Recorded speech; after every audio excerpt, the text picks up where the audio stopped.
观众朋友们，大家好，我是脑补君。力大无穷的生活在水下，拉人下水时内脏曾被渔网抓住制成标本。这种长相丑陋的生物便是河童。那么河童真的存在吗？在古代，人类常把无法解释的生物称为妖怪。这些妖怪形态各异，难以被人类理解认同。口中相传的妖怪形象逐渐具象化，形成了独特的妖怪文化。今天我们就一起来聊一聊这些妖怪中最让人印象深刻，也是目击次数最多的河童。河童作为一种传说中的妖怪，它身长约 1.5 米，皮肤上长有鳞片，呈绿色或墨蓝色，外貌丑陋，嘴型尖扁，有像是青蛙一样的手脚，手和脚上还有用来划水的蹼，身上还带有一个坚硬无比的壳。它可以在水中和陆地生活，也常常栖息在湖泊沼泽中，一旦有入侵者靠近领土，便会发起攻击。和大多数妖怪一样，它也有着致命弱点，它的头上有一个盛满水的盘子，一旦头顶处盛满的水干涸，河童就会失去力量，比较神奇。关于河童的长相并不统一，眼前看到的是日本江户时代绘制的河童图，上面会有关东、北陆、九州等地所目击到的数十种河童样貌。据说黄瓜是河童最喜爱的食物之一，所以每年夏季日本东北地区岩手县会有许多过暑假的少年把黄瓜系上绳子投放在河中，想要钓起河童。那么为什么长相丑陋且攻击人类的河童在一些地区还会被奉为神明？一位名叫小泉八云的日本作家在他的书中这样写道，在日本宁德县地区就曾出现过河童的身影，他出现后经常会杀死镇子里的居民和动物。有一天，一匹马站在岸边喝水，突然遭到了河童的袭击，惊慌中马四处惊跳，马尾缠住了河童，并带着河童跑回了镇子上。就这样，河童被生擒了，人们把他捆绑住，想要杀了他。这时候马的主人出面制止了众人，他让河童发誓并签下契约，世代守护镇上的安全。就这样，原先人见人打的妖怪变成了受人尊敬的守护神，直到现在，河童还被当地供奉着。除此之外，在日本还有一座名为曹元寺的庙，供奉的守护神也是河童。据说当地曾爆发洪水，一条体型巨大的鲶鱼兴风作浪，当它扭动身体，洪水便会泛滥。为了保护人类，河童化成人形，手拿一块巨石潜入河底，镇压住了大鲶鱼。自此以后，河水便平息了。洪水后，更是有一群河童现身，帮助人类重建家园。当然了，这些只是当地一些关于河童的传说。那么河童这种神秘生物，真的有人目击到吗？1991年的某一天，日本岩手县原野市土渊小学组织了一起假日郊游活动，带队的老师名叫小鸟赖川。让赖川没想到的是，他居然在这次郊游过程中亲眼目睹了传说中的河童。据赖川和学生们说，他们看到的不明生物与传说中的河童非常相似，它全身都是绿色，体型看起来像一个孩子，头顶上没有头发。情急之下，赖川赶紧拿出相机拍下了河童的照片，但是当时那个年代相机质量并不高，导致拍出来的照片也比较模糊。然而这些小学老师目睹河童的事件在当时日本引起了不小的轰动，电视台甚至斥巨资1000万日元发起了捕捉河童的行动。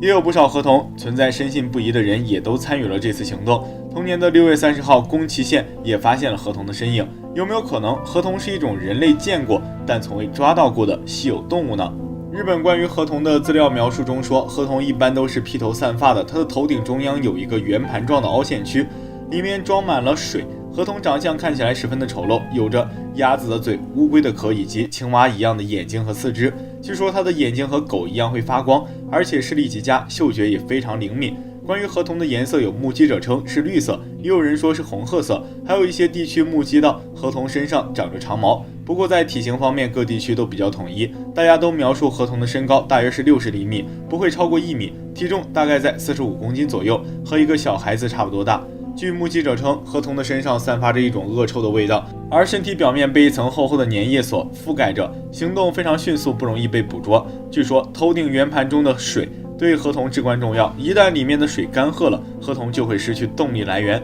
而民间传说则更为夸张，说是河童虽然体型不大，但是力大无穷，喜好拖人下水吸血，并且掏食内脏，尤其是反抗能力比较弱的人类幼崽，是河童捕食的最佳之选。有人就说了，万一我们到日本旅游的时候真的碰到了一只怪异的河童，那该怎么办呢？其实日本人民已经给出了最佳的自救方法，那就是打掉河童头上的圆盘。当然了，这种说法是开玩笑的，盘子是人家的头盖骨，一般人怎么能打得掉呢？当然，智慧的日本老百姓也给出了另外的办法，如果打不掉，就骗河童弯腰，他一弯腰，头顶的水不就洒了吗？那么河童头顶为什么会有一个盘子呢？下面是一些脑洞，大家听个乐就好。从生物的角度来讲，河童似乎更像是水陆两栖动物，也许它的皮肤需要一定的含水量，所以头顶盘子里的水可能是为了保持身体的湿润度。而从神话的角度来看，河童是河神的使者，头顶确实是顶着一个可以取下的真盘子，一旦盘子被取下来或者是干涸，河童就会失去法力。其实很多神话中的神都是有弱点的，比如说希腊神话的阿卡琉斯，出生之后就被女神母亲倒提着一只脚，全身进入了冥河，除了脚后跟之外，全身的其他地方都是刀枪不入，结果他偏偏就死于脚后跟中箭。而河童的盘子就是一个人造的弱点，人类似乎不会创造出一个完全不可战胜的神或怪物。那么说了这么多，这位河神是人们创造的神话故事呢，还是确实存在的稀有生物呢？1991年，宫崎县西都市的一位名叫松本的居民称，在他出门购物回家之后，开门就闻到了一股腐烂腥臭的气味，地板上有许多茶褐色的足迹。一开始松本以为是小偷留下的脚印，但是检查了家中的财物之后，发现什么都没有丢，完全没有被偷的痕迹。之后他又仔细查看了足迹，发现长度很短，只有10多厘米，而成年人的脚印不会有这么小。排除了鞋印的话，松本觉得足迹应该是某种两足行走的动物，于是松本沿着足迹一路跟到了后院门口。当他走到后院时，发现一个东西正站在门口。根据松本说，他在门边看到的是一个身高1米左右，头部有凹陷，背部有甲壳的河童，但是松本没能拍到照片，也没有更多的其他证据，所以这件事也就不了了之了。在脑补君看来，不管河童是真实存在还是人为虚构的，这种生物都给我们的生活平添了一分神秘的色彩。那么关于日本目击到的这种妖怪河童，你相信吗？就在2018年，英国太阳报突然发布了一则新闻，内容大概是说谷歌公司永久性抹除了北极圈内一座岛屿的资料，从1980年至今的所有数据，一张照片都未曾留下。要知道，即便是美国的51区、南极的金字塔，谷歌也只是象征性抹除一个时间段内的数据。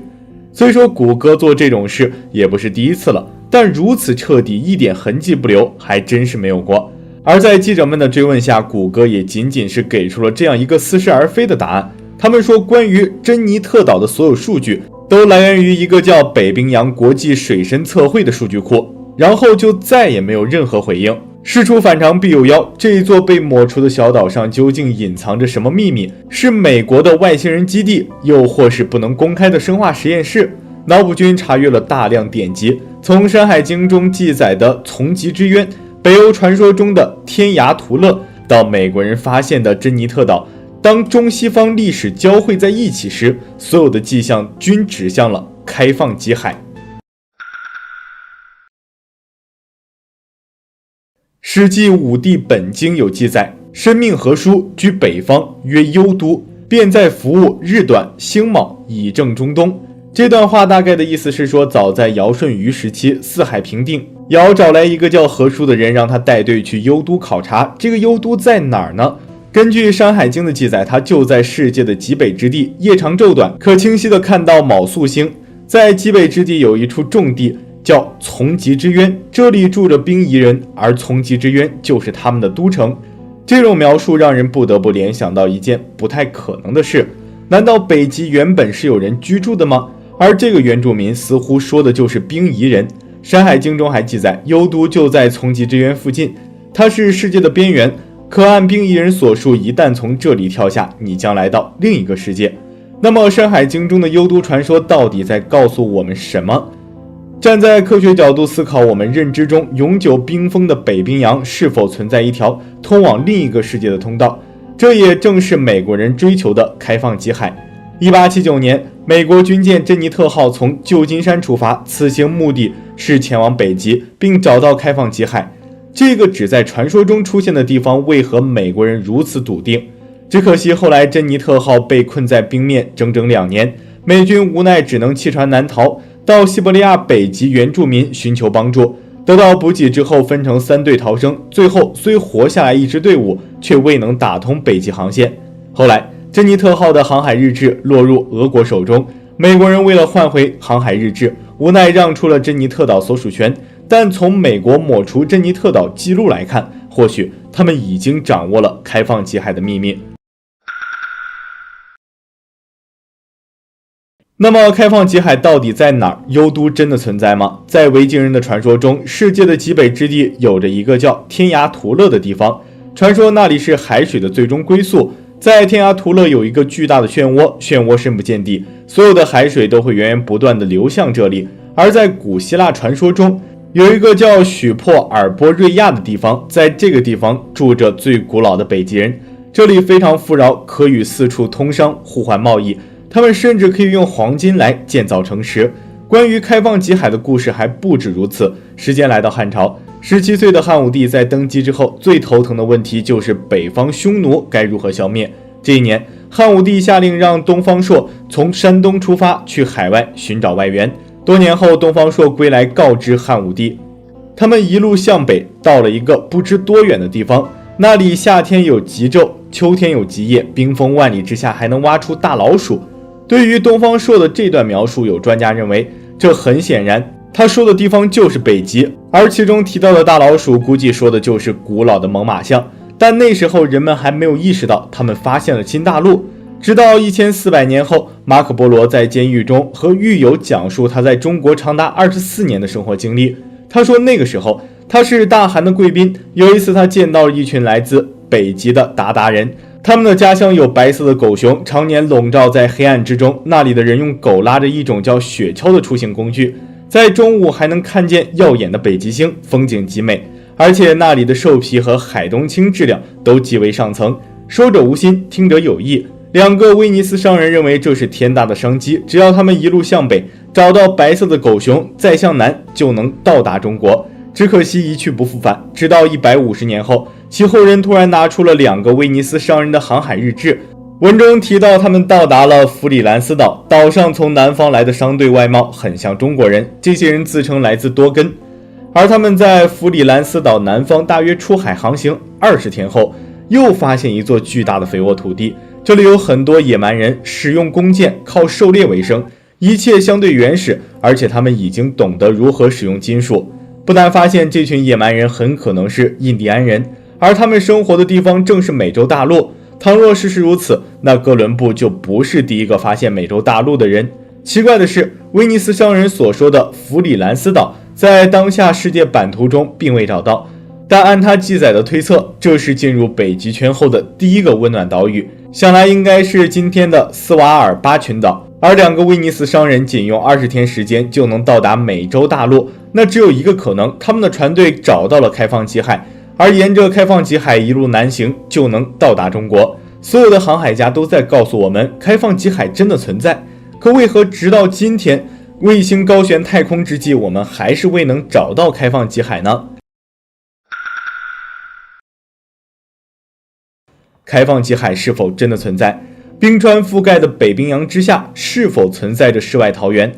？1922年的诺贝尔和平奖获得者南森意识到，大船跨不过北极，但狗拉雪橇却能在冰面如履平地。后来南森在北极原住民部落生活了10年，掌握了原住民的所有生活习惯。从1895年开始，他踩着雪橇跑遍了北极所有角落，最后他得出了一个肯定的结论：北极只有冰块，根本不存在开放极海。本以为事情到此结束，开放极海至此成为传说，直到2009年挪威天际出现了诡异的白色炫光，俄罗斯却对外解释为发射导弹失败，再次引起了外界猜测。俄罗斯的解释明显不靠谱，有点见识的都知道是海市蜃楼，而俄罗斯极力掩饰，那开放极海会不会和气候有关呢？事情讲到这里，答案已经呼之欲出，让我们来捋一捋。大约5000多年前的山海经时代，北极还没有完全被冰川覆盖，中原人和冰夷人互通商贸，幽都就从此而来。至于所谓的从极之渊，应该就是未被冰封的北冰洋。